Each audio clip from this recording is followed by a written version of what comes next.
Complete hand work ചെയ്തിരിക്കുന്ന stylish മെറ്റീരിയലാണ്. ഇത് ദാമനിൽ വരുന്ന വർക്കാണ് കേട്ടോ. അത് കണ്ടോ, നല്ല തിക്ക് ഹാൻഡ് വർക്ക് വരുന്നതാണ്. യോക്കിൽ ഈ ഒരു രീതിയിലാണ് ഹാൻഡ് വർക്ക് ചെയ്തിരിക്കുന്നത്. അതേപോലെ ഇങ്ങനെ കംപ്ലീറ്റും ബുട്ടാസ് കൊടുത്തിട്ടുണ്ട്. നല്ലൊരു ഫാബ്രിക് കേട്ടോ, നല്ലൊരു പാർട്ടി വെയർ മെറ്റീരിയലാണ്. ബാക്ക് പ്ലെയിൻ ആയിട്ടാണ് വരുന്നത്. ഇതിനോടൊപ്പം തന്നെ ലൈനിങ്ങും ഇൻക്ലൂഡ് ആണ്. സ്ലീവിന് സെപ്പറേറ്റ് ഇതേപോലെ മെറ്റീരിയൽ കൊടുത്തിട്ടുണ്ട്. അതുകൊണ്ട് തന്നെ 4XL 5XL ഒക്കെ സ്റ്റിച്ച് ചെയ്യാം. സ്ലീവിനൊക്കെ ലെങ്ത് ഇട്ട് സ്റ്റിച്ച് ചെയ്യുന്നവർക്ക് ആ രീതിയിൽ ചെയ്യാം. സ്ലീവിന് സെപ്പറേറ്റ് മെറ്റീരിയൽ വരുന്നതുകൊണ്ട് തന്നെ അത് കണ്ടോ, നല്ല തന്നെ വെച്ച് കളിക്കാം. നല്ല ലെങ്തിൽ വരുന്ന ഫാബ്രിക്കാണ്. അതേപോലെ നല്ല നീളവും വീതിയുണ്ട്.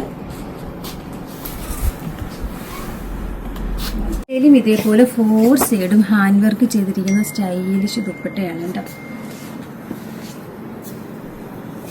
4 സൈഡല്ല, 2 സൈഡും ഹാൻഡ് വർക്കും ഇതേപോലെ കംപ്ലീറ്റ് ബുട്ടാസം വരുന്ന നല്ല സോഫ്റ്റ് ആയിട്ടുള്ളൊരു ക്ലോത്ത് കേട്ടോ. സ്റ്റൈലിഷ് ക്ലോത്താണ് വിത്ത് ബോട്ടം.